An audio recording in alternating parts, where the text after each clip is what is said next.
Happy Gregorian New Year. Hey, 2026. We made it. We're alive. Yes. Yes, I know. The bar is low. The bar is in hell. Yeah. Oh Oh my my gosh. gosh. I At can't least we believe could it's laugh. 2026. Yeah. At least we could laugh. Well, we were just saying how this day feels fake because as astrologers, we look to the Aries ingress as like our new year or like the lunar new year that happens in February. So it's just an arbitrary day in the middle of winter. So Yeah. Yeah. There's nothing growing on the trees. I was looking around. I'm like, it's freezing, but okay, here we are. yeah, we're doing it. Hmm. So we hope that you had a great 2025 and we are starting 2026. How do you feel about the astrology of January? I feel like the first half is a little better than the last half, Okay, right? that's a plus. Yeah, I think the last like 10 days of the month are pretty intense, but I think that there are some sweet spots in the first few weeks of it. I like that positivity. Yeah. What about you? And well, I think it's interesting that there's so much going on between Capricorn and Aquarius. It's a very Saturnian ruled month, obviously. And there's all these cazemis and conjunctions and oppositions to Jupiter and Cancer that, yeah, I think a lot of people are going to be focused on their plans and growing something, building something, starting something new. Yeah. Yeah, yeah, yeah. But should we do some news stories to recap, bring 2025 to an official close? Yes, please. Did you watch the Diddy Reckoning on Netflix? I haven't seen it yet, but I want to see it. I want to see it too, Yeah. but I haven't yet either. On December 2nd, the Netflix show movie, I don't know, I think it's a documentary. Hmm. It came out and it was funded and produced by 50 Cent, which is so funny because 50 Cent has had this long-term 20-year grudge against P. Diddy, Sean Combs. And when I looked up their natal charts, both of them don't have time charts, but Diddy has his North Node in Pisces and South Node in Virgo with a Virgo moon. So he's going through his nodal return. Mm. And 50 Cent is a Cancer sun, Saturn in Cancer, but he has his Gemini moon, and 50 Cent's moon squares Diddy's nodes, which was the same configuration as that full moon in Gemini when this came out. I just thought that Oh, was such a crazy pattern. yes. And the first indictment of Sean Combs was on September 16th, 2024, where there was a lunar eclipse in Pisces at 28 degrees. So obviously his nodal return is a reckoning. Right, right. Oh my gosh. And didn't you make a TikTok that was like, this is why you don't cross a cancer?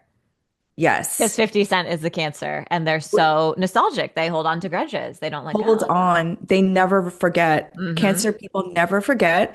And, you know, his Gemini moon is speaking to his Cancer placements. And I find Gemini moons like gather receipts, they Oh gather yeah. evidence. And Yes. so the fact that he allegedly, I only was following this through TikTok.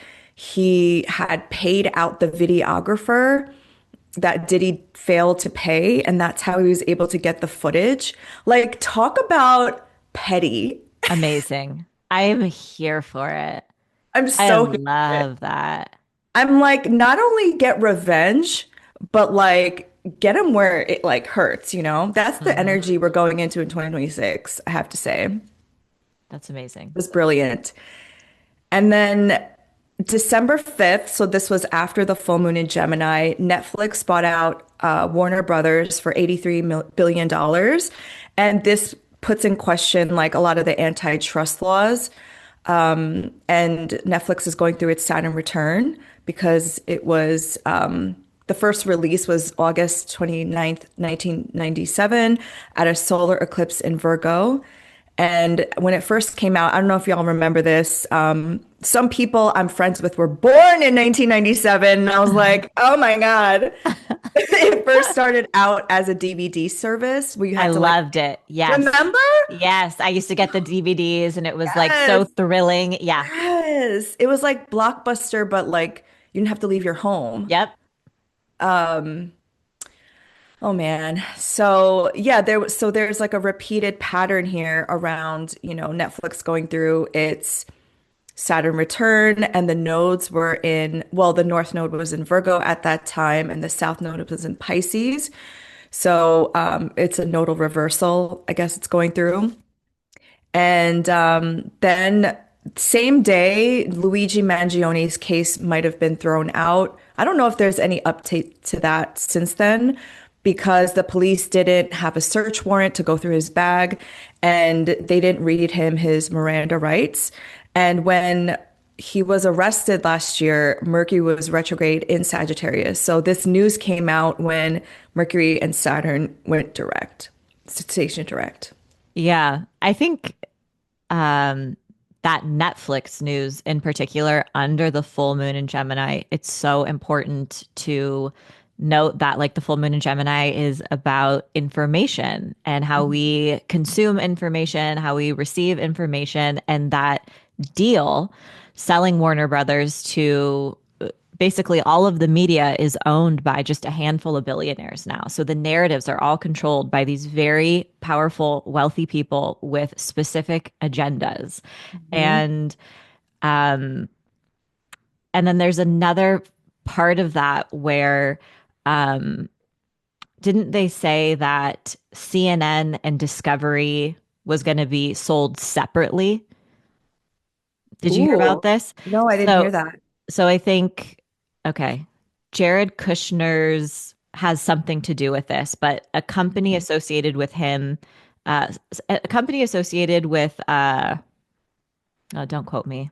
I have brain mush right now, but there's someone associated with Trump is was pushing back against this deal, Uh, and it uh, was going to fracture the the original Warner Brothers deal and require that CNN be separate, sold mhm, separately. And the underlying reason for that is because ahead of the midterms, if this person mhm. in this company controls CNN, they control the narratives ahead of the midterms. Ooh. So there's just a lot of layers to this Mhm, deal. mhm. Yeah.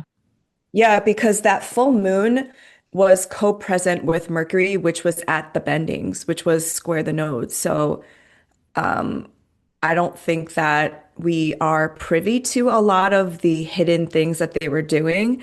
And obviously, in the backdrops, Neptune is at the anaretic degree like all month. Yeah. So it's like you don't really know what's going on. And I mean, I think a lot of these deals have nefarious intention, so I wouldn't be surprised. Yeah. Yep. Yeah. And so the Luigi Mangione thing is still ongoing a year later, and we shall see. Yep. The patron saint of healthcare, people are calling him. Oh, And I just found it. It's Paramount, which is backed and owned by Larry Ellison. yes, So yes. they came in and are trying to control CNN essentially. But yes. Okay. Yes. And I think he comes up later on in the news stories, Larry Ellison. Sure Yeah. he does. What a guy. Yeah. So basically, I think this is also part of the Uranus and Gemini story where media is going to change, the Pluto and Aquarius, where it's censorship. I think, we're at the final degrees of these transits. Look at So, look at CBS. It's yes. like literally Fox 2.0. Oh my God, it's so creepy. Yeah. I And it was happened actually, overnight. it did. Yeah. It's crazy, but And there was a story that I was going to add, but I couldn't figure out like the exact date of it was they stopped this 60 Minutes story from coming out about be caught. the CCOT and it got leaked in Canada, so like people were able to watch it. Mhm. But watching that was horrific. I mean, we saw the videos on TikTok, right? But I was like, oh, they're really censoring the truth from coming out. Hmm. What were like concentration camp? People talk about like the Holocaust, but it's like still happening. Totally. Yes, there are concentration camps in America and outside of America where we're sending Hmm. people. Hmm. Yes. On December 14th, there was a Mars and Sagittarius square Neptune and Pisces at 29 degrees, and there were shootings at Brown University and at Bondi Beach in Sydney. The one in Bondi Beach was like an anti-Semitic attack against Jewish. They were doing something like for Hanukkah, I think. Hmm. And I call the anaretic degree the crash out degree. And, whenever we have Mars squaring a planet, it's like, and I thought it was interesting. I don't know if interesting is the right word, but it was square Neptune and Pisces and it happened at a beach. And it's religion, it's spiritually driven, right? Like that's Neptunian. It's horrific, but it's very on brand for the astrology. Yes. And obviously, Sagittarius also has significations of studying. So it happened at a university. Mm. And then December 16th, the sun in Sagittarius. So there were a lot of squares between Sagittarius and Pisces. And Mercury was officially out of its shadow. And did you see those Vanity Fair photos by Christopher Anderson of the White House staff? Yes. Yes. Yep. And the cute little filler spots or Oh the my God. injections. Yeah.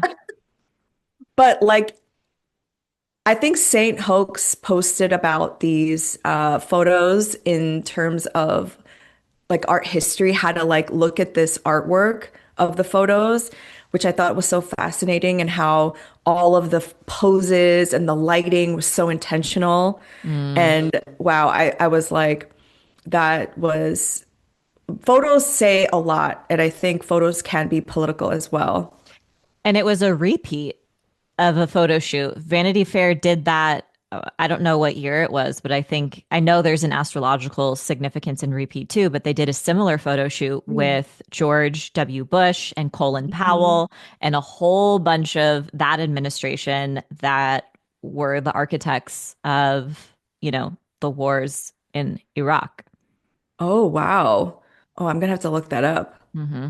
But it did feel very Sun square Saturn, like the sun represents authority and leaders, and then it's squaring to Saturn, which is like, it could be oppression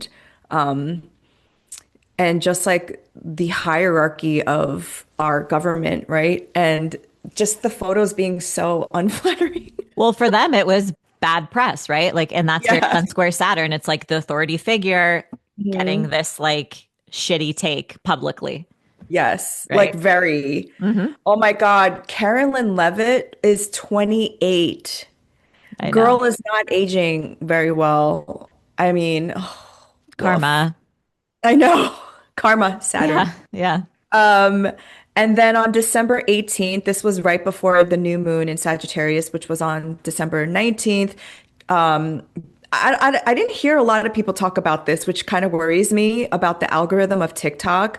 But TikTok officially sold to three US investors. And I remember we talked about this at the beginning of the year around January 20th. Remember when Hmm. TikTok went black for like 3 hours during the inauguration?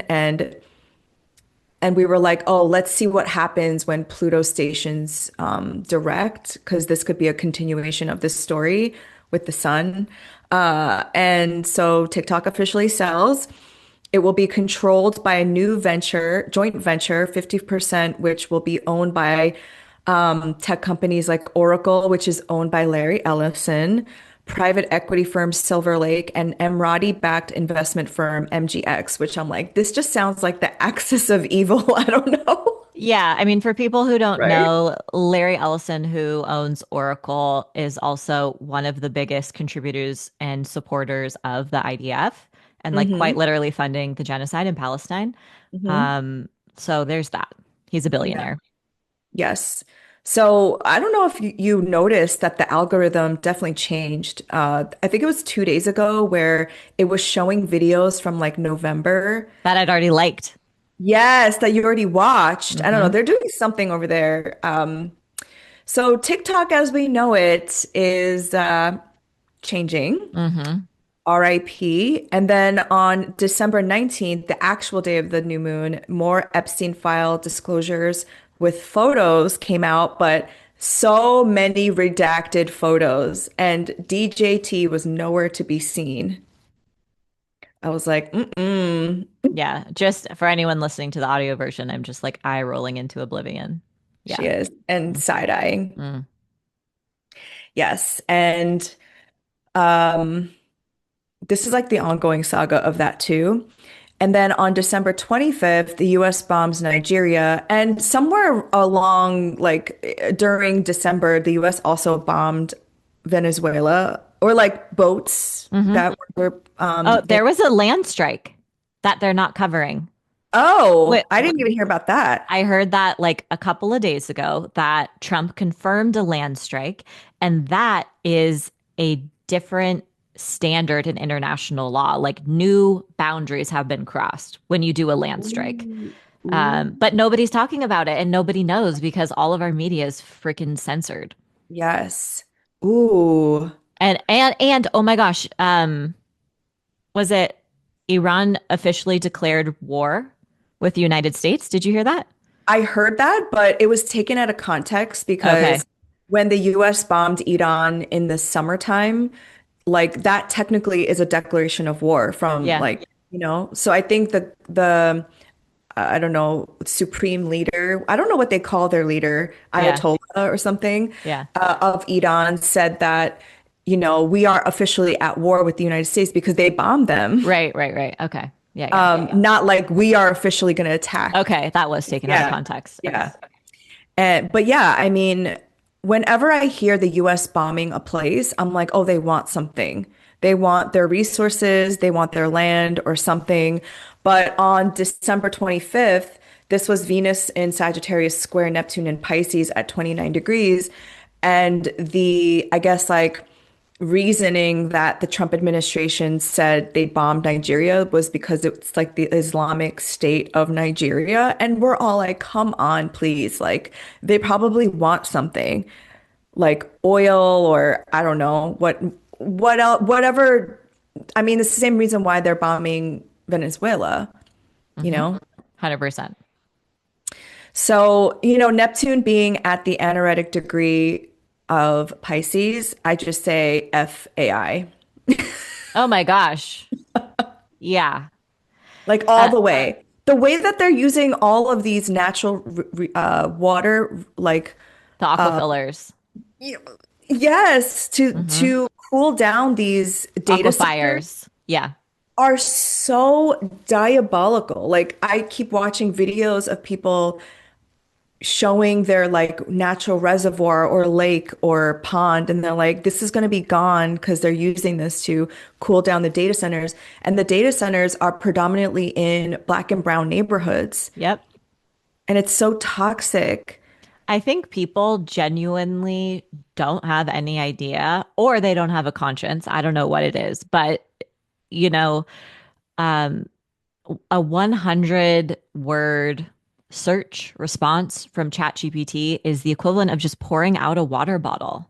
Hmm. That's insane. It's Like insane. we live on Earth and like our resources are, finite. So, Hmm. um yeah, it's heartbreaking and it's predominantly like you said affecting brown and black people and their health and Hmm. their water and the air and everything. Stop using AI. Like read a book, research something, create art. Yeah. Like I just don't understand like why you would do something for convenience. I mean, I do know why people do it, right? It's like everything. Convenience over like people's lives. It's just crazy to me. Hmm. But we don't say these things to doom and gloom, but really like arming you with information of what's going on in this world and that we all have a responsibility to each other and this planet. Yeah, I think And the more that we talk about it, like the more hopefully it encourages other people to make changes, you know? Mhm. Um, you can And live look without into it. ChatGPT. Yeah. You'll be okay. You're gonna make it. Hmm. So should we get into January? Because there's a lot to get through. Let's do it. Okay. So January 1st, there is a couple of things going on. The Mhm. sun in Capricorn will sextile the North Node in Pisces at 10 degrees. Should I just keep like saying them? Yeah. Mercury in Sagittarius will square Neptune in Pisces at 29 degrees. Mercury enters Capricorn, and then Venus in Capricorn will sextile the North Node in Pisces at 10 degrees. Yeah. I mean, I'm totally feeling the Mercury square Neptune. Like, people are probably hungover today, or they're having a good cry, or feeling confused. I think it's great in a sense that this energy is starting off on January 1st, the new year, where it's Mhm. like you should feel confused because this isn't actually the new year. This isn't actually the time for you to set intentions. Like, wait for in the northern hemisphere, the spring equinox. Like, Mhm. but this can definitely kick up a little like insecurities, confusion. Great time to channel your creative energy. Mhm. Today, I guess collectively or in the news, you might hear news that might not be the truth, like a false Mm, flag or something that is presented to the public that tries to make you confused or puts a veil over you so that you don't see the truth. But personally, again, I think it's a great day to I mean, we're doing this forecast today, which is so funny. mhm. But maybe it's not the best day to have a serious conversation. It's more about like going with the flow and being a little bit more skeptical about what you hear, you know? Yeah, I would just say avoid making important decisions today if you can. Wait Yes. till Mercury enters Capricorn later in the day. Um, And I think those connections with the North Node are sweet in the backdrop, but I think they're also like super subtle unless you have Hmm. a planet at 10 degrees of Capricorn. Hmm. But otherwise, I don't think too many people will notice it, but it could be a Hmm. moment where you feel like more confident about your life path, or maybe there's a creative endeavor or person you meet that feels affirming or fated in some way. Hmm. And Mercury and Capricorn are like it's a longer transit, obviously, but the ingress is today. It is a Mercury that's a little more stoic, serious in tone. I think it was a couple of maybe years ago when you said that Mercury and Capricorn people don't tend to like speak very often, Or like right? more succinct. I used to Yes. think like Mercury and Capricorn people hated me, but it's just that they have a Saturn ruled Mercury. And so Yeah. like they'll just tell you this is it, Yeah. and it's not Yeah. personal. It's just like that's how they talk. Whereas Yes. like my Mercury and Leo, your Mercury and Pisces were like da da da da da da da da da, right? Yeah, they're not verbose. Right, right, Just right, say right. that. That's They're perfect. very like it is what it is Hmm. and very serious and yeah. But a great time to commit and like come up, Hmm. think about the long term and Hmm. come up with plans and that kind of thing. Yes. And goals, yes. Hmm. So it is very January 1st. Yeah, that is for sure. Um, January 2nd, Chiron stations direct in Aries at 22 degrees. Mm. If you didn't cry today, you're crying tomorrow. Hmm. Especially because it's squaring Jupiter in Cancer for like most of the month, you know? Hmm. And Chiron in Aries is a wounding around independence and maybe your will and your ability to take action for yourself. Um, Yeah, the inaction, what you've the, been wanting to Mhm. embody, or what you say you Mhm. embody and what you haven't done, that can all come up. Mhm. And I think that's such a big theme for so many people that I know and work with. There's this like, and as an Aries, this is what I love about Aries people. It's like the ability to just initiate something. And I didn't realize that so many people lack that just like doing something. Yeah. Yeah. And it's like a wounding around needing permission, or you need to have everything be perfect, or and Aries is like, I'm just gonna fail forward. I'm just gonna try it. And if it doesn't work Yes. out, then oh well. Oh, I love that alliteration, fail forward. Fail forward. Yeah. Um, yeah. And so it'll bring you back to July 30th. That was when the retrograde began. So similar like turning points, themes and topics might Hmm. come up. But it's a day where you're feeling sensitive, where your deepest wounds are, coming up to the surface. And I always like to say with Chiron activations, it's an opportunity to choose different. Like, Yes. you can recommit to your healing path. Like, we're Mhm. always works in progress. And I think sitting with guilt, shame, and fear can be helpful and productive. But if you're just staying there, just speaking from experience, I like lived in this place for years of my life. You're not helping anyone. Hmm. You have to choose differently. You have to move forward and just, yeah. And what I love about Chiron, like the healer archetype, is that one of the best ways to get over, not get over yourself, but like, is to help other people, is Hmm. to teach people. And I really found that last year when I was teaching astrology, I got over my imposter syndrome because I was helping other people. I think we both did. It was like so Yeah. powerful. Hmm. Yeah, that's such a good call out. Yeah. January 3rd, we have our first lunation of the month, the full moon in Cancer at 13 degrees. We're still crying. We're still crying on January 3rd. But, this one feels uh, a little intense, right? It has a couple of important aspects baked into it. The moon is opposite Mars. It's going to be working its way to form a conjunction with Jupiter. So that Mars Jupiter opposition is baked into it that we're going to be experiencing on January 10th. So we get a little bit of a preview there. And kind of from the 3rd through the 10th, we're having the storyline play out. Um, and then the Venus Cazimi, which is the rebirth of Venus, it will take place the following day, Hmm. happens. Yeah, is kind of also in this lunation. So it feels like a big moment for your personal relationships, for your Hmm. relationship with desire, pleasure, joy, for taking big action, for having big moments of confrontation, especially regarding your sense of emotional security, your chosen family in the past. Definitely a great day to start the process of breaking a pattern or a cycle. Ooh, I like that. I put in that it's conjunct the fixed star Sirius, which is a benefic star. It was a star that was revered by the ancient Egyptians. It is the dog star. I think it follows the mythology of Osiris.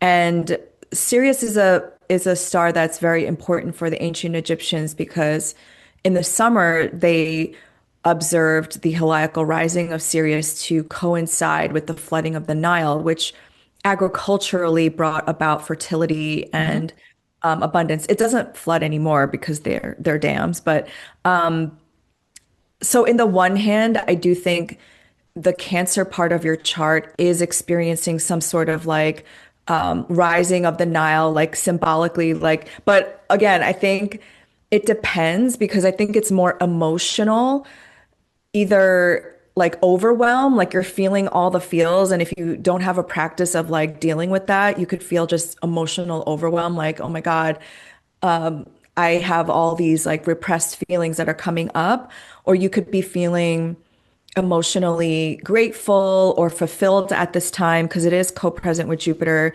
But then all of that Capricorn is so serious and it is solidifying something, but it's in an opposition. So I think people are going to experience the duality of this full moon for sure. Hmm.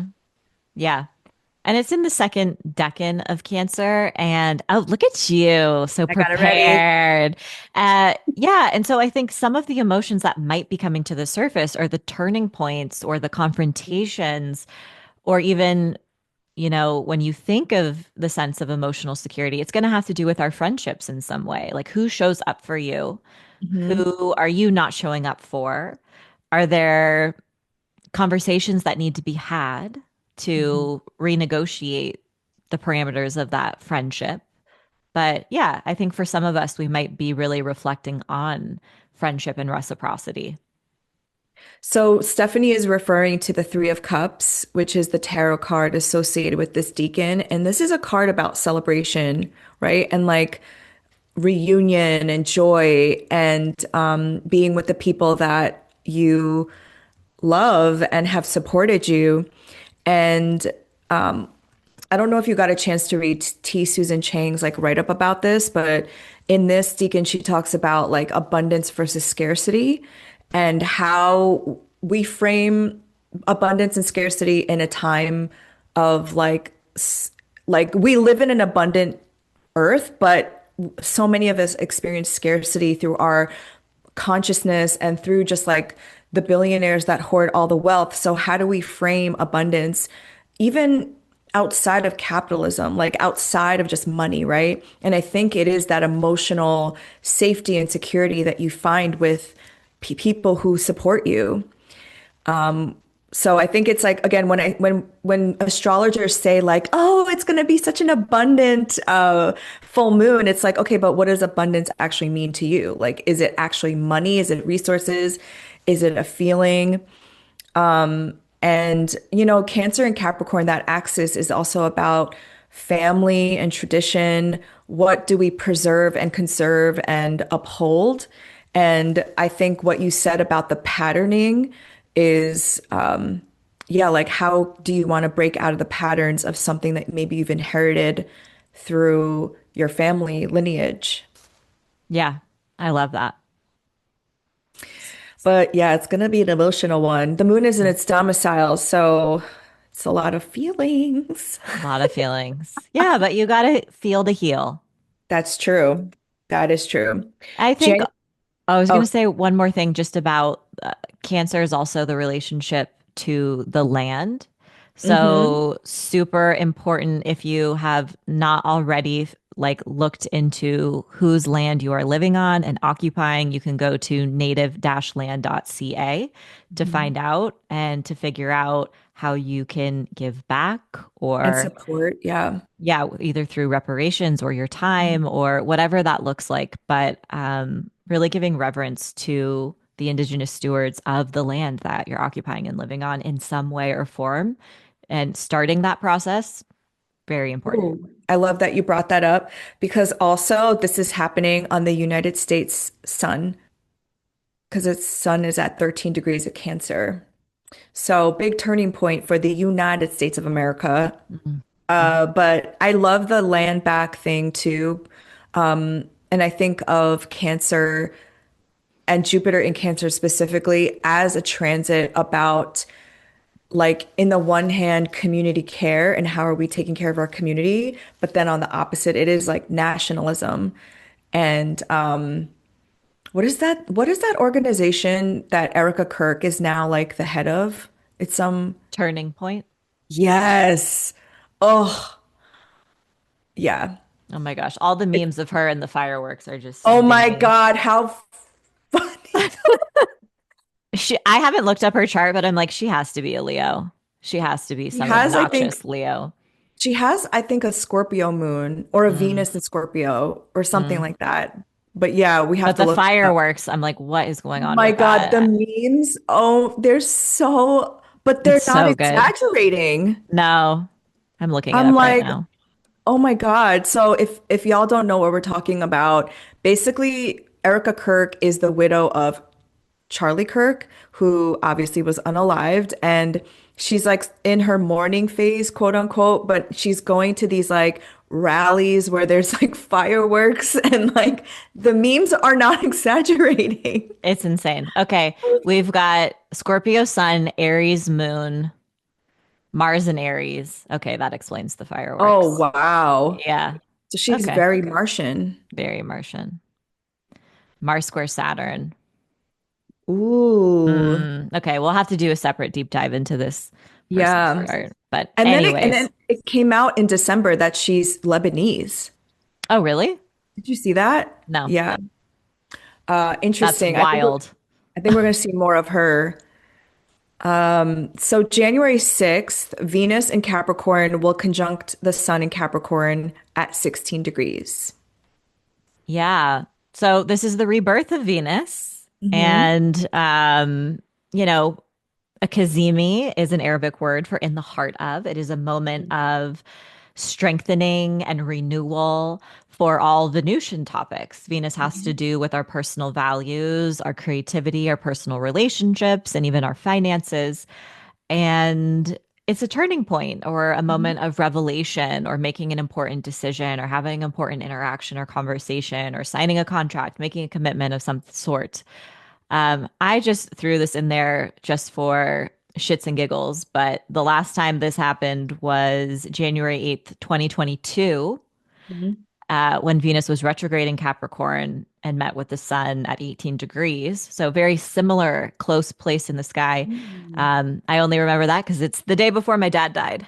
So I was Oh like, my gosh. yeah. So I was like, okay, something's reoccurring for me. Ooh. Um, Oh, interesting. I was actually thinking about this retrograde too, because that was the Venus retrograde I wrote my book under. mm, And I was like, oh wow, I haven't written anything since then. but you're starting to. You're I working am. on it. I'm working on it now. But wow, thank you for putting that in because Uh, now I'm like, okay, I gotta lock in, you yeah, know. lock in. Venus and Capricorn is locking it in But there's something that's bringing us back to that time period. time period. Whoa. Hmm. Okay. Yeah, I think Venus in because Venus and Mars have been invisible since November, I think. So I think relationship things will get more clarity this month. Hmm. Hmm. If your personal relationships have been like wonky and weird, which I know for a lot of people they have. Yep. So we love that. January 7th, which is the next day, Venus in Capricorn will conjunct Mars in Capricorn at 18 degrees. Oh, so it is like activating that Cazimi degree from 2022 too. Hmm. Yeah. So this is also a fresh cycle of renewal, between our two creative, relational, dynamic planets. I think for some it can be felt more positively, like it could be a new romantic relationship or committing to a creative project that you've really wanted to take action on. But Mars is Mars, and it could also be conflict in relationships or feeling frustrated and about what kind of action to take. Um, Hmm. Maybe you have to set a boundary or you get in a fight with a lover or a bestie or a creative partner or something like that. Yeah, I know a couple of people with Venus Mars conjunctions natally, and they seem to have difficulty with relating to people. I 'Cause it's like, am born of right? one, and yeah, Yeah. Because it's like the Venus part is I want to bond with this person. I want to, like attracts like, but then the Mars kind of comes in and is like, now get away from me. It's like that hot, cold feeling. totally. My sister is a Venus Mars person, so that's why I know this very well. Oh my gosh, we both have them in our family. That's so Yeah. interesting. Yeah. Hmm. Yeah, because sometimes like I don't know what to make of this in like a transit because it is a transit that's going to unfold because it's a conjunction.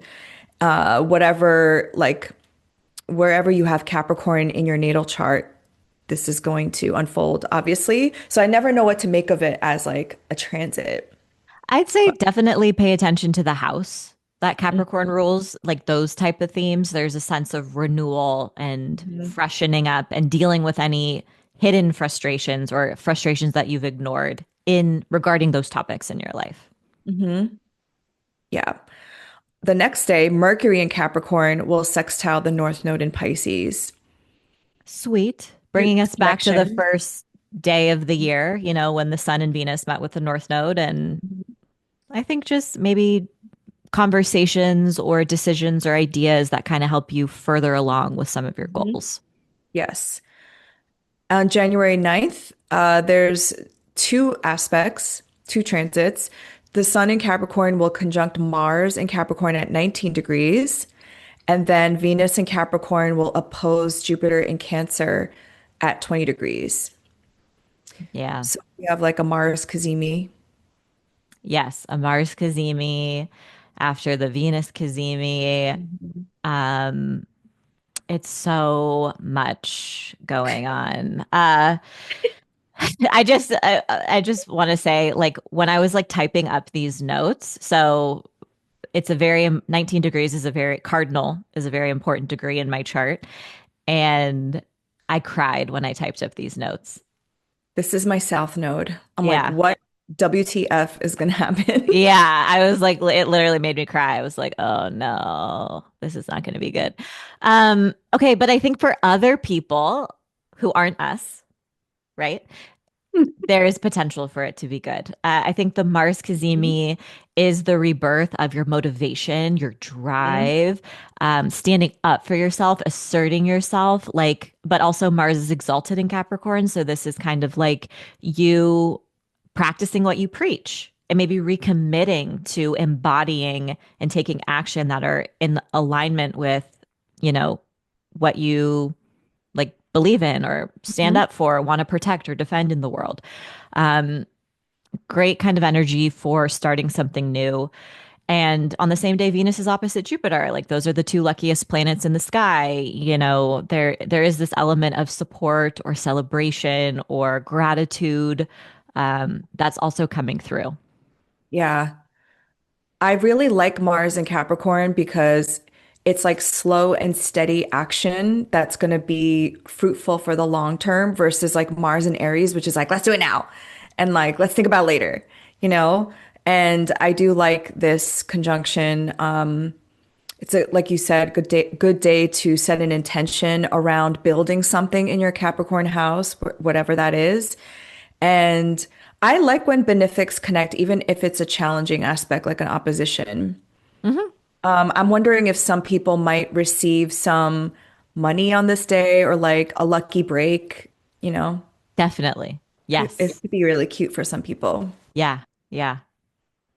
And then the next day, it's like Kazemi, conjunction, opposition. January 20th is the Sun in Capricorn opposing Jupiter in Cancer at 20 degrees. So 20, between like 18, 20 degrees is like a hot spot. On the same day, Mars in Capricorn will oppose Jupiter in Cancer at 20 degrees. Yeah. So this is January 10th. We have, it's just like a marathon, right? Hmm. Like the sun opposite Jupiter, that can be great for recognition, for making progress on your goals, personal goals, for standing up for what you believe in, for Hmm. having more faith and optimism. Um, so that can Standing be out, standing out. standing out, like maybe you're getting a promotion at work, Mm-hmm. Mm-hmm. Yeah. you have a viral moment. Yes. Yes. So that's can be lovely energy. It can also kick up egos Hmm. of certain people. Hmm. So keep that in mind as well. And then Mars opposite Jupiter, you're either like taking a big risk or like doing something impressive and like making a lot of progress on something, or you're fighting with people. Yeah. It's And probably more of an and or. they're both exalted, which I think gives them both the power. Ooh. Yeah. Yeah, they're both I was gonna say more towards what is it? What is you just said? Getting in fights with people. Mm-hmm. I feel like that. Mm-hmm.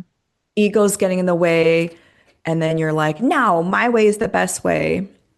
It feels very much like Mars in Capricorn is taking action based on what has been in the past and Hmm. traditional values Hmm. and versus Jupiter and Cancer is what protects and benefits and nurtures Hmm. like the collective or that Yeah. kind of energy. Yeah. Yeah.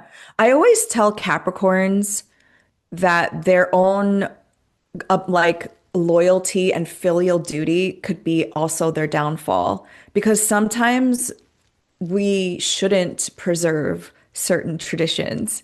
Mm-hmm. Like I think it's beautiful that we all have cultural norms and traditions, but something like a Turning Point USA or like something that harms people, it's like, okay, how can you break out of that? And I think when planets are in their exaltation, they tend to lean more towards like entitlement and especially because Capricorn and Cancer are about family and tradition and legacy. This could also have like a like nothing new is being created. Yeah. Yep. Definitely. Boring. I'm just kidding. Yeah, no, I think Boring. that's such an important like note and observation. Mhm. Um, the next couple of transits I just threw in there, but it's like from January 11th through the 13th. We're just basically in Chiron land. Mhm. Yeah, so Venus, January 11th, Venus in Capricorn will square Chiron in Aries. The next day, the Sun in Capricorn will square Chiron in Aries. And then the next day, January 13th, Mars in Capricorn will square Chiron in Aries.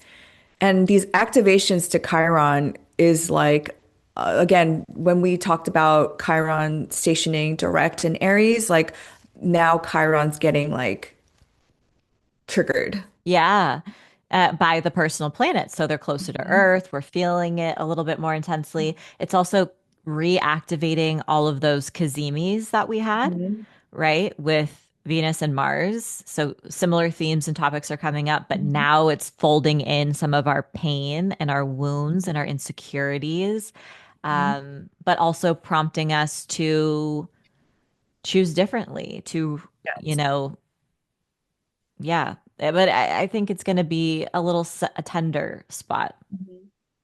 Yeah, to our point about Capricorn and how it does preserve legacy and tradition, Aries is about doing something new and different, like standing out, being an individual. And so hopefully people will take this time to heal and do their own inner work so that you're not recreating from trauma patterns Yeah. and like staying in the same place Yep. hopefully.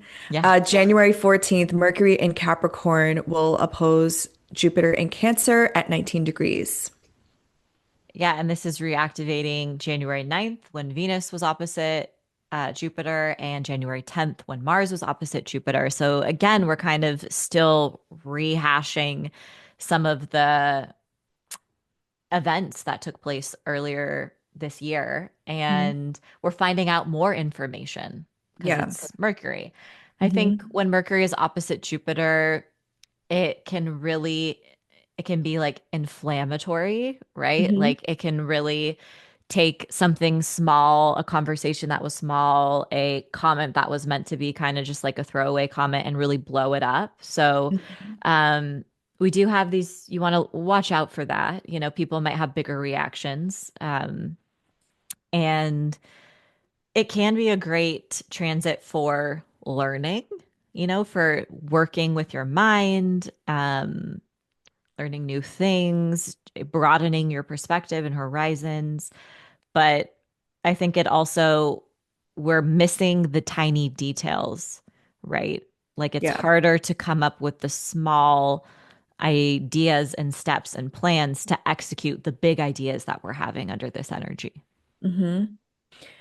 Yeah, just, I mean, you said it all there. I think you might be hearing news on this day, or an overabundance of news on this day. Yes, yes. On the same day, Venus in Capricorn will sextile Saturn in Pisces at 27 degrees. And this is lovely because Venus is in the sign of Saturn, and Saturn is in the sign of Venus's exaltation. So there's some reception there. I think it's supportive. I love sextiles because it's like two elements that work really well together that support each other. That's particularly cute. I didn't notice Yeah. the mutual reception, but I love that you pointed that out. I think that's Yeah. going to be great. Hmm. And it's at Venus's exaltation degree, 27. Oh. And yeah, I really like this. It's like it's it's a sextile, so it's like a very short little blip, but and some people might not even notice it, but this could be cute to do something with like somebody that you like or love and recommit or something. Tell someone you like them. A great time to commit to something creative or that you Yes. enjoy, or a person, or sign a contract. And I think Mhm. it also, with this in the backdrop of the day, it kind of adds a little bit more sweetness to the Mercury Jupiter opposition. Like it could, maybe you learn lucky news. Mm-hmm. Mm-hmm. The next day, Venus is on January 15th. Venus in Capricorn will trine Uranus and Taurus at 27 degrees, and then Mercury in Capricorn will square Chiron in Aries at 22 degrees. Interesting combo. I Mhm. love Venus sextile Uranus. I think that's just so gentle and subtle, but it Mhm. gives you like this innovative energy and it helps you take risks and try new things and it's just fun. It's fun energy. Mhm. But then Mercury square Chiron, like something is making us feeling a little sad. Yeah, someone's telling us that we're ugly. Something, something's hitting the core wound. A button is being pushed. Yeah. Um, yeah, I like when we always talk about Venus when it's in a square to Uranus and how you always show your butt online. Hmm. And but this is like, Earth energy. It's very exciting. It's like not stable, but like, I don't know, something cute can happen Yeah, this day. yeah, yeah. But then not. But that's life, right? With That's true. duality, like It's you true. might have a sweet moment that you're so grateful for, and then Yeah. you might have an important realization about some wounds you're ready to continue to work on. Right. Like if you have any self-sabotaging thoughts, this is like Mercury square Chiron. And the square helps you take action to change the thought patterns and stop Yes. the limiting beliefs. So it can be Yes, useful. it can. And on January 17th, there's a lot going on. So make sure you look out for this day because Venus in Capricorn will sextile Neptune in Pisces at 29 degrees. So that's the first one. The Sun in Capricorn will sextile Saturn in Pisces at 27 degrees. Then later on, Venus enters Aquarius, and then the Sun in Capricorn will trine Uranus and Taurus at 27 degrees. And then Mercury in Capricorn will conjunct Mars in Capricorn at 26 degrees. Whoa. A Busy lot. day, Yeah. but kind of lovely energy. This is Hmm. actually my favorite electional astrology day of Ooh. the year or of the month. Um, I think there's some good planetary energy there. Hmm. Ooh, that's a good call. Hmm. What's the moon doing that day? Should look. Uh, Uh, well, it's right before the new moon in Capricorn, so it's in Capricorn. yeah. Oh yeah. Ooh, yeah. That's really cute. Hmm. Um, I Mercury and Mars, we had a conjunction in Scorpio back in October, Yep. right? And And another one in Sagittarius. right, that's right. And so in the one hand, Mercury and Mars, and what's his name? Mamdani has this in his chart, natally, Hmm. Zoran Mamdani in Hmm. Scorpio. So it's very like quick. It's like quick, I guess like thinking, replies, comebacks. Which is what I noticed about Zohran Mamdani. He was like very sharp and quick about his like um, when he would like be in the debates. Hmm. This is also like a good day to have a long-term plan and put it into action. Yep. Yep. What do you think about that? You don't have a Mercury conjunct Mars, but you have them in the same sign. Oh no, they're conjunct. Oh, they are? Oh yeah. Ooh, so how Yeah. do you feel about this? Everything you described is like so on brand. Something that I used to get like in trouble with my dad was when we would fight, he was like, "You're too quick." And I was like, "It's not my fault that you can't think up comebacks or like come up with logic, you know? Like it's not my problem." That but yeah, a quick mind. Hmm. Editors, like a lot of editing, whether it's like actually editing, writing, or like editing out your closet or doing a deep purge of your home. That can be Ooh. good. It's also, I would say, like setting boundaries around your spending, maybe like stopping or contributing to the BDS movements and like Hmm. starting to reshuffle who you support, because Mercury in ancient astrology is commerce.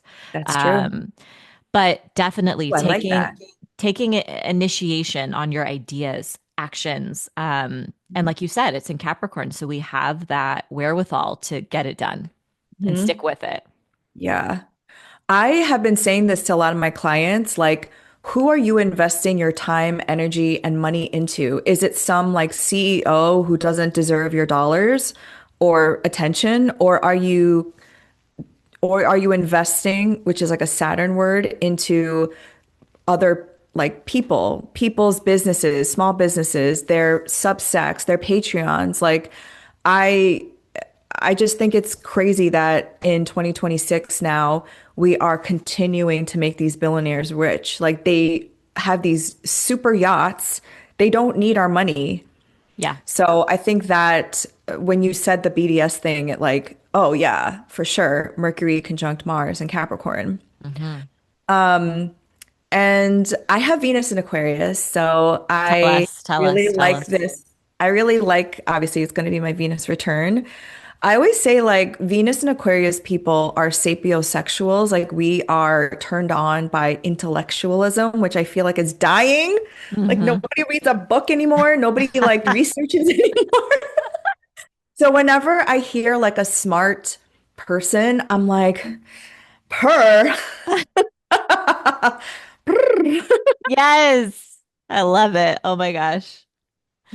Oh my gosh. So I think Venus and Aquarius people just like being stimulated by the mind and making connections, connecting the dots and friendships and community.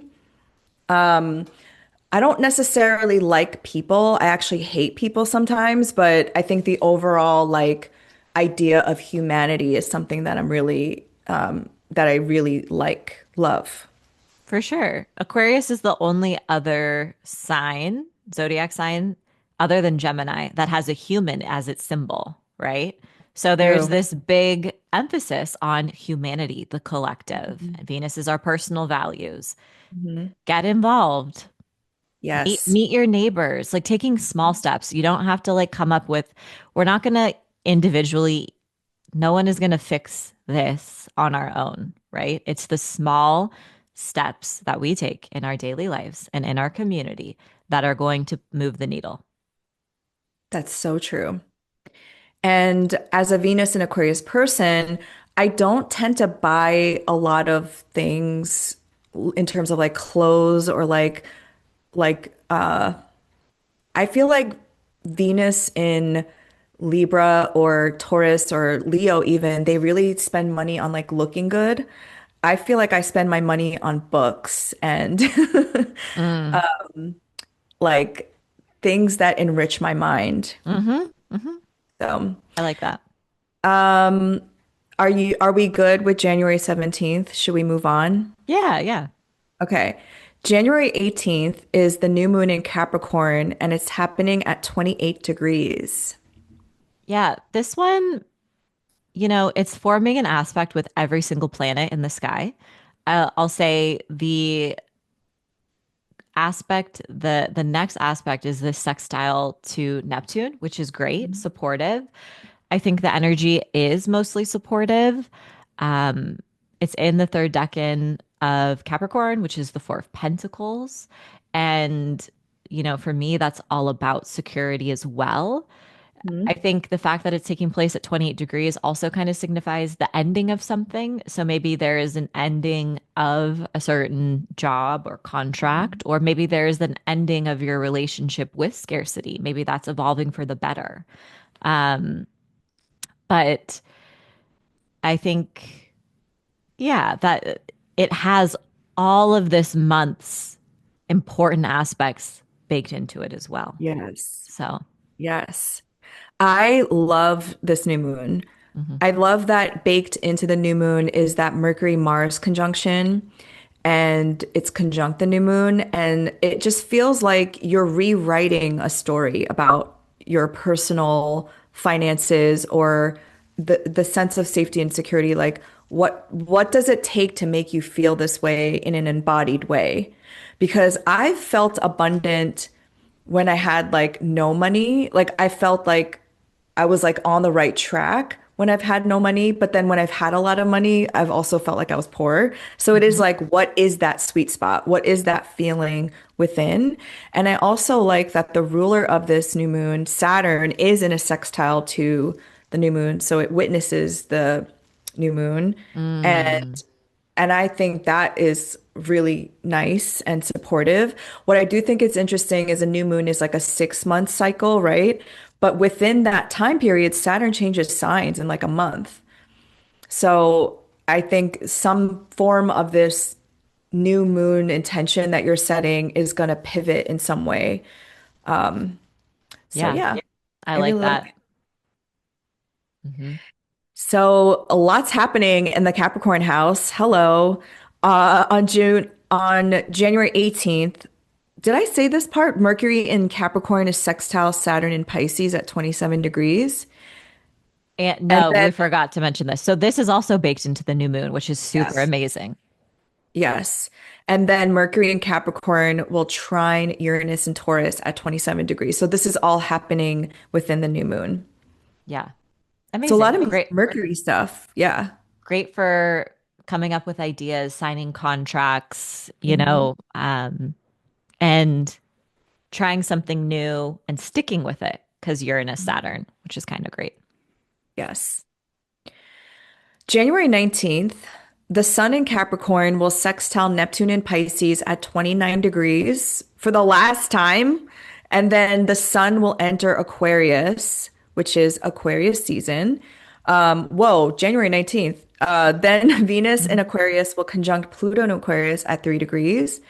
Then Saturn in Pisces will sextile Uranus and Taurus at 27 degrees. Mars and Capricorn will trine Uranus and Taurus at 27 degrees. And then Mars and Capricorn will sextile Saturn in Pisces at 27 degrees. Wow. Wow. Okay. Busy day. I think that the energy of the day is mostly supportive. The iffy spot is going to be that Venus Pluto conjunction. It's going to highlight some of our fears and our insecurities, power struggles and dynamics in our relationships, our fear of being seen and sharing our creative gifts and talents. Um, putting us face to face with our shadow side and relational dynamics that need to shift or change or evolve or transform or heal in some way. But Hmm. I think Saturn and Uranus coming together is probably my favorite part of the day. And the fact that Mars is meeting with them as well. Saturn Hmm. and Uranus rarely come together because they're those two outer planets. So this is kind of rare energy and it gives you the commitment and dedication to try new things. Or maybe if you have been trying something new, it's starting to stabilize or materialize in your real life in some way. Hmm.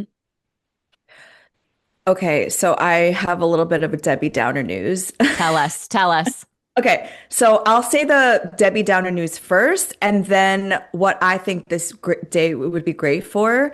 So, in my research, and I think I mentioned this last year, Pearl Harbor was bombed when Uranus was retrograde at 27 degrees of Taurus, which was like, which is how the United States entered World War II, right? Oh, So with all of these connections, I mean, they're supportive connections, right? Sextiles and trines are cute. But I don't know. I do not trust this government at all.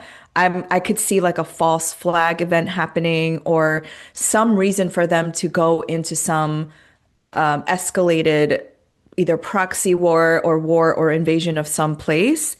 Because I was like, oh, I think something's going to happen at 27 degrees of Taurus when it's retrograde.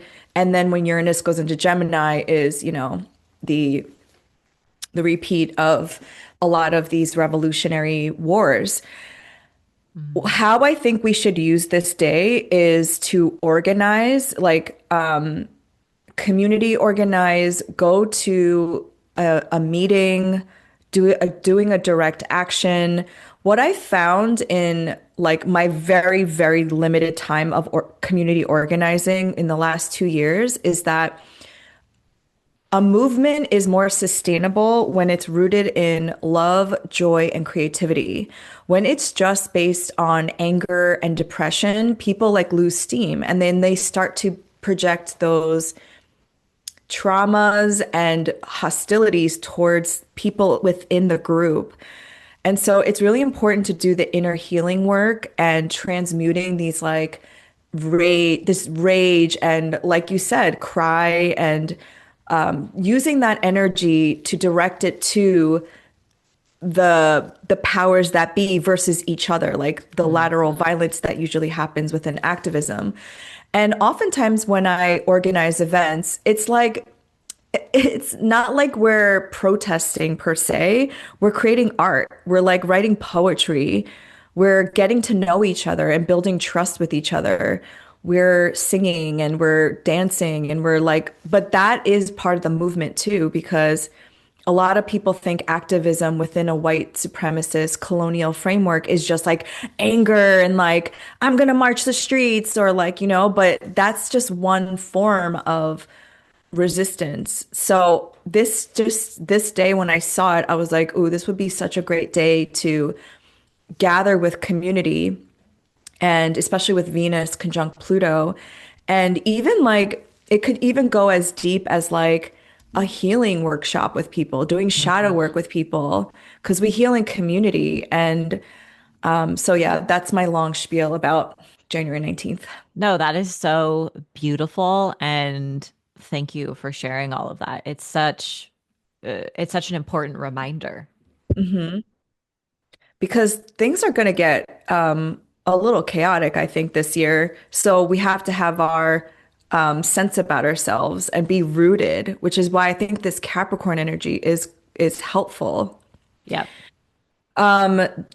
The next day, January 20th, Mercury in Capricorn will sextile Neptune in Pisces at 29 degrees, and then Mercury will enter Aquarius. So So, that feels a little bit kind of like a final gift. And same with the day prior when Saturn meets with Uranus. It's like these planets are having kind of their final connections in these signs before these outer mhm. planets change signs. Neptune won't be back in Pisces for another, what, 165 years or something like that. So there's a little gift between your Capricorn and Pisces sections of your birth chart. Great for healing conversations, divination work, meaningful exchanges, Mhm. creative exchanges. Yeah, Mercury's like, give me the tea before you leave, Pisces. Yes, yes. Yeah, creative writing could be great on that day. And then Mercury in Aquarius. Do you have any like delineations or Uh, I think when Mercury is in Aquarius, our we might be thinking more innovatively, more Mhm. future oriented.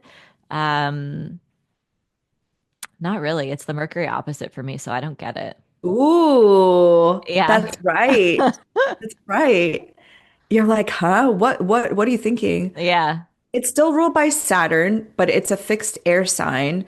So I do think they're unlike Capricorn, I think Mercury and Aquarius people do like they do talk, they do connect the dots, they do share what they're thinking. I was gonna say there's like a coldness sometimes to them. I know a Mercury and Aquarius person Or and direct, right? direct and yeah, I think they do tend to look more towards the future. Like they think outside the box too. And the when I'm thinking about the Mercury and Aquarius person I know, she definitely uses her writing as a way to help like the collective. Mm, And but that's a conscious Mercury and Aquarius person. right. It's very also a social time, right? Yeah. Like definitely going to be a time where we're socializing more as a Mhm. fixed Mercury, speaking for myself and the Mhm. Mercury and Aquarius people. We're more stubborn. We're more attached to our opinions. That's true. So, conversations can be a little frustrating. You're not going to change a fixed Mercury's mind. Nope. It's not going to happen. Nope. On January 21st, Mercury in Aquarius will conjunct the Sun in Aquarius at 1 degree. So a cazimi with Mercury. Mhm. And I think with Mercury in Aquarius and then Mercury cazimi, I think this is a good time if you've thought about sharing on social media to do that. Mm. Like you Hmm. could really share ideas on technological devices or a Substack or share your writing with people. I love that. And I think sharing vulnerably and facing some of your fears around Mhm. sharing and taking up space because that Kazemi is really, really close to Pluto. It is. Which on the next day, Mercury in Aquarius will conjunct Pluto in Aquarius at 3 degrees. So this is a great day to do like research, deep research, or investigative journalism. Be a whistleblower at your company, Yes. Yes. Yep. start a union, create a strike. 100%. It's like it's a big day of whatever has been swept under the rug is revealed, and conversations can center on power struggles or um, setting important boundaries or reclaiming your power, Hmm. changing your relationship with your own mind, how you speak to Yeah, yourself. that's so true. Yeah. Yes. Like exposing, exposés. Yes, yes, yes, yes, Yeah. yes, yes. Hmm. On the same day, Mars and Capricorn will sextile Neptune in Pisces at 29 degrees.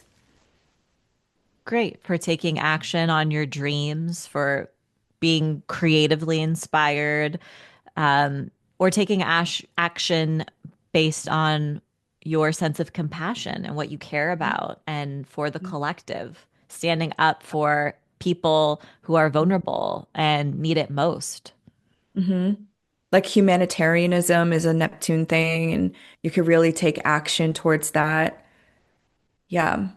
There was a Mars square Neptune during Sagittarius season. So I'm wondering if this is just like a little cute little nod back to that. Oh, yeah. Yeah. Good call out. Yeah. That was in December sometime.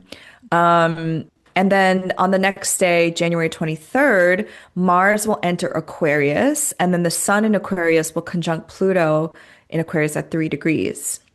Okay, so interesting. When you were talking about like proxy war and some like a plot thickening and building, this was the day. I was going to say the same thing, but for this day. Oh, And the reason I think that it's this day is because a couple days later, Neptune enters Aries. And yes. immediately after Neptune enters Aries, we have a Mars Pluto conjunction, which is a brand new cycle of death. Well, both could happen on both Right? days. You never Right? know. No, 100%, 100%. Like when you were building your case, I was like, Yeah. whoa, Ugh. or like maybe to your point, that's what starts it all. Right. And then Hmm. maybe the public becomes more aware of it around this time or something. But it feels like Ooh. something big is building because, the second Mars enters Aquarius, it's working its way towards Pluto. The sun forming a conjunction with Pluto is authority figures and power. Mhm. We saw this aspect on the On yeah. inauguration day, and yeah, I just think that starting January 23rd, collectively, personally too, but collectively, we're entering a new ball game. Oh yeah.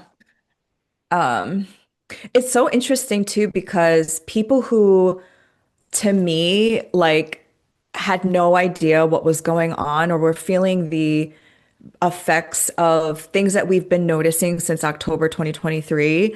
Recently, they've been like, wow, I've just been realizing like how I don't remember the exact words that they've used, but even people who weren't feeling it are feeling it now. Hmm. Whatever the energy buildup is and like the fascist state that we're currently in or whatever it is, the technocrats, it's like people are really noticing it now. And I'm like, yeah, it's been happening. Hello, welcome. Welcome. Welcome. Welcome. Mm-hmm. And yeah, I totally missed the fact that Neptune was entering Aries. And your note says brings us back to 1861 when the what was that war? Civil War. Ah! And the reason the reason why make it cute. Um Just the nervous laughter. Yeah, nervous laughter for sure. Because the reason why I think in particular that this time it's more of a big deal is because immediately in 1861, when Neptune entered Aries, it was the first day of the Civil War. Hmm. And so we had a preview of Neptune in Aries in 2025, and now it's here Yeah, for the next. 14 years. There we go. Yeah. And if you research what happened before the actual Civil War and like what led up to it, it's like we're experiencing similar things now, or we have been for the last like 2 years. Mhm. So it is like everything's kind of being set up in this way. And but like we've been saying, we have the power to turn things around. And I think using these activations in Aquarius can help us combat some of this, like things that people think we don't have any control over. And I think what's going to be interesting to see is if they do a draft again, Oh, and then for sure. That's when happening. this is when people are really going to start to pay attention because all of a sudden their sons and husbands are going to have to go off to war in a war that they don't believe in, right? Or want to Yeah. fight. Yep. A It's like hundred percent. That. Vietnam. Yep. I can't fight. I'm an elder millennial. No, I don't think we're on the list. We're on some other Okay. list. You know what I We're on mean? some other list. So, Yeah, but not that list.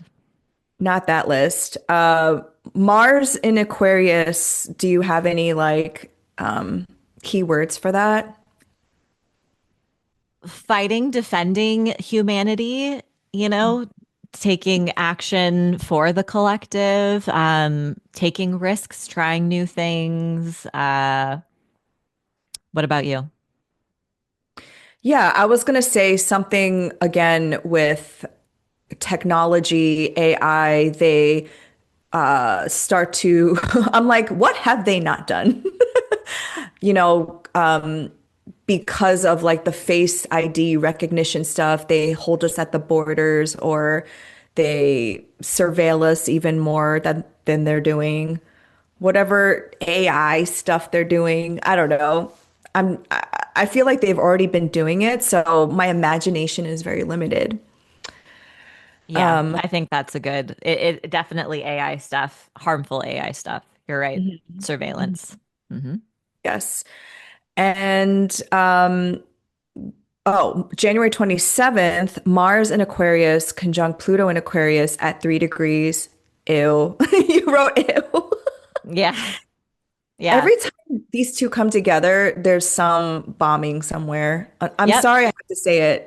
Yeah, I mean that's not fear mongering. It's just like pattern recognition, and it's true, and that's why I have this concern of seeing Neptune enter Aries and then immediately Mars forms a conjunction with Pluto. It feels almost like when Neptune enters Aries on January 26th, there's something that quote unquote happens. But I also think that there is misinformation or they're misguiding the public in some way to Mhm. justify some sort of occupation, proxy Mhm. war, invasion, occupation, et cetera, right? Mhm. On the 27th. That feels very much. Um, That's so true. so we'll see. I think personally, Neptune in Aries is going to help you deal with reality checks in Mhm. the Aries section of your chart. So this is a bigger transit for us all personally as well. Um, January 27th, the Mars Pluto conjunction, we had this on February 13th of 2024 for the first time in our lives. Mhm. So if you can think back to that time period, similar themes, topics, or might come up. You want to know what mine was? I What? I remember.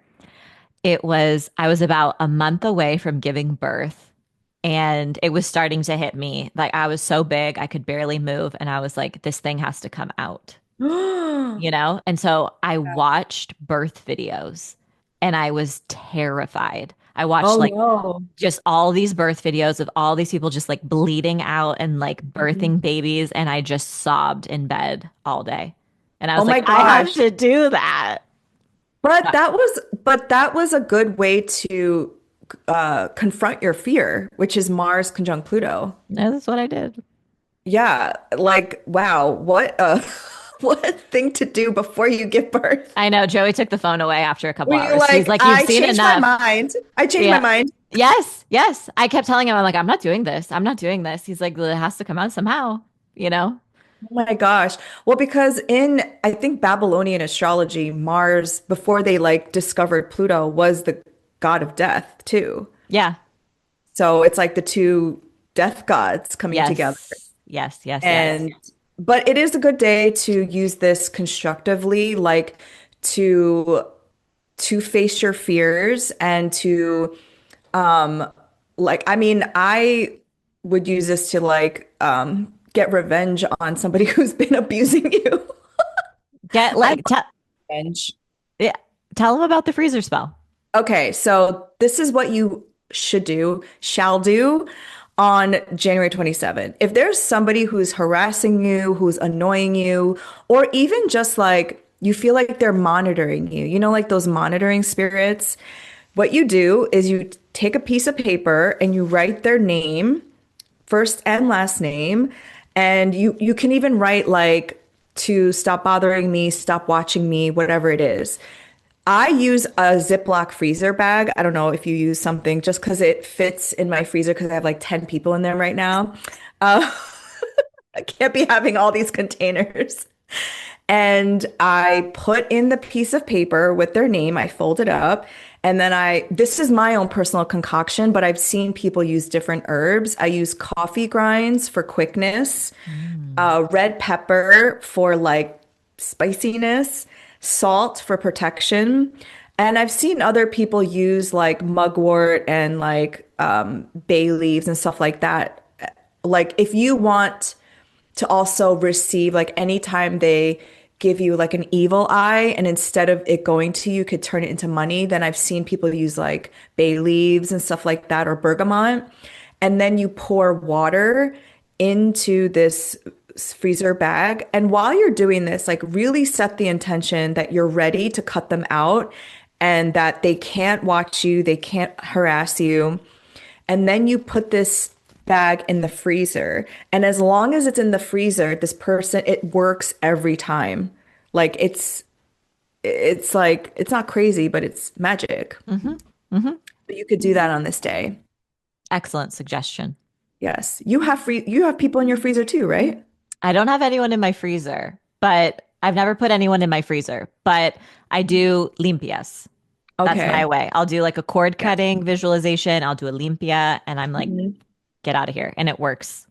Yes. Same. And Stephanie helped me with that too. When I went to visit her in July, she helped, but you did a barida on me, We did a barida. Hmm. and that could also be good on this day. Yeah, any type of cord cutting, kind of setting a boundary with whatever magic or ancestral magic that your lineage is a part of can be so, so helpful in healing. But I love, when we were catching up, you're like, I have 10 people in my freezer. I was dying laughing. I'm like, that's so hilarious and so witchy. I love it. Harm to none, but like stop harassing me. Jeez. Yeah. And I love that it's an Aquarius, which is like in on theme with the freezing, you know? Yes. Yes. Oh my It's gosh. like I'm gonna freeze you out of my life. Like not Hmm. only do you not deserve to watch me, but you're not gonna be in Yes. my life. Yes. And it works. It works like that day, if not like a couple days after. Hmm. Okay, so January 29th, this is our last transit. Mercury in Aquarius will conjunct Venus in Aquarius at 14 degrees. And I really like this to sign contracts. Yeah. Sign contracts. It Announce feels something.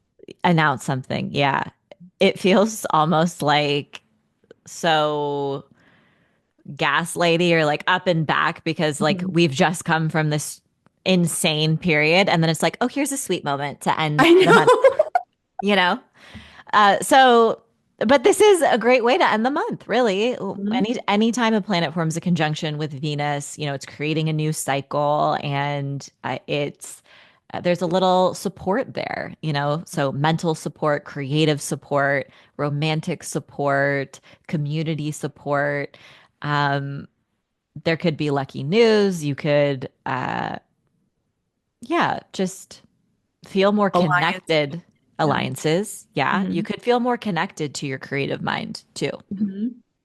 I Mhm. think it's because like the empire is crumbling at our feet. And so obviously there's going to be unhinged chaos. But in your own personal life, you could be going through such an amazing awakening growth time. Like I know we are affected by our environment, but somebody, Karen Atia, who used to be a journalist at the Washington Post, she got fired last year. But she said to me, if empire is falling and the economy is like basically like what is the economy? You might as well follow your dreams. Yep. You might as well do the best you can and make things happen. So I take that advice very seriously. I love that. I mean, we are here to experience joy too, and Hmm. all that life offers. And you remaining and sitting in this period of consuming what empire wants us to feel Hmm. is just a loss of hope, right? Hmm. Hopelessness and anger and all of these things. Like that's letting them win. So Yeah. allow yourself to soak up joy and being human when you can, if you can. And yeah, I just think that's such an important reminder. And use your free will to the best of your ability. That's my 2026 mantra. I love I'm it. going to use it to my best capacity. Yep. I love that. Okay, January. That's all. Thank you so much, everybody, for your support.